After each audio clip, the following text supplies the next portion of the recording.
Well, I just got done watching the live action remake of Moana, and I'm gonna be honest, it was fine. It was good. It is the perfect remake of what you want a remake to be.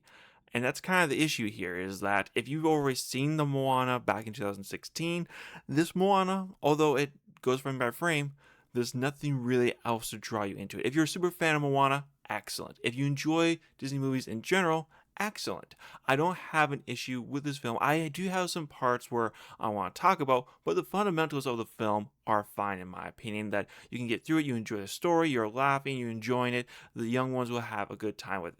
All the kids in the theater that I was at seemed perfectly fine and enjoyed it. Although I'm gonna be honest, there was not many people in the theater when I went because I went about 3 o'clock today on a Friday, so you don't presume not that many people are going to be in the theater for Moana at this time. But from what I saw, it was a good enough film.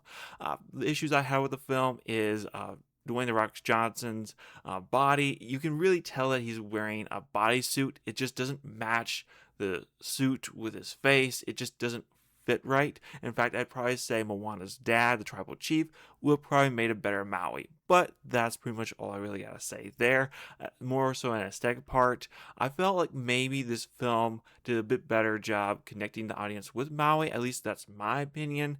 But that could just be the live action going through versus the cartoon. Overall, good film. Great to bring your kids to. Highly recommend it. Otherwise, not really all that much to say. I mean, the more interesting part about Moana is actually the controversy surrounding the film, with Dwayne The Rock Johnson coming out making a statement about politics, not wanting to get into politics, regretting his decision to go out and support Kamala Harris and Biden, and then him getting lambasted by Will Wheaton and George Takei from Star Trek.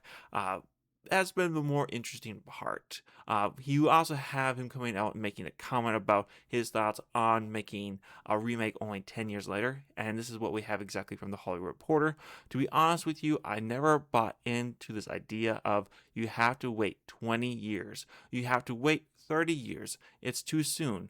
There's themes and values in this in an animated Moana that could translate really well if you saw a real young girl going through it.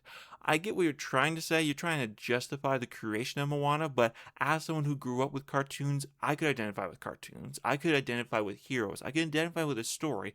You don't need a live action hero in order to identify with a story, to help you go through, to help you challenge what you're going through, to process the death of a family member, to understand why a parent has left the family, to understand what is going on, why your family's breaking up, or how you overcome challenges in your life. It doesn't need to be live action. And honestly, I think this probably follows that rule is that you need to wait about 20 or 30 years. The one that I think really did well for remakes is Cinderella. And Cinderella did great because it gave the prince a more understandable personality than what we had before. It added to the story. So far, a lot of the remakes from Disney, I'm wondering what their point was.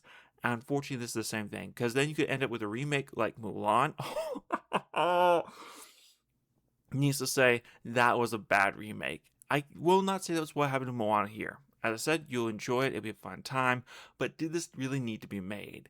That's the question. And unfortunately, right now, the box office is kind of reflecting that. What with it having a 4.5 million preview on Thursday, yesterday, it's kind of shaping up to be similar to Lightyear's preview as we go through this process here. So hopefully it doesn't get locked in the same prism of Lightyear and Snow White. Hopefully it can break free of that and make its money back, but it does have a budget of 250 million that's being reported. So in order to make its money back, it's gonna have a bit of a long road to go. Hopefully it's not the Supergirl of Disney right now, because dear Lord, good luck Warner Bros. And trying to make money on that film back. But we'll have to wait and see. But I want to hear what you guys' thoughts are. Were you really excited for a Moana movie to come out in live action? Do you think Dwayne The Rock Johnson was the right person to play Maui? Do you think that they should have waited another 10 years to let that generation that grew up with Moana to then be adults and then want to go see the live action remake like the rest of us? Or do you think that no, it's fine? You can make a remake of an animated film right away. You'll make a lot of money because Moana 2, just 2 years ago, back in 2024, made $1 billion. So why not take what was supposed to be a TV show and turn it into a live action movie? That'll make just as much money. I'm not really sure if that was the right decision here, but this is what we have. So I want to hear from you guys what your thoughts are. Leave a comment down below if you like this video. If you did not, leave a dislike, and don't forget to subscribe. Hope you'll have a wonderful day. You'll take care now. Bye.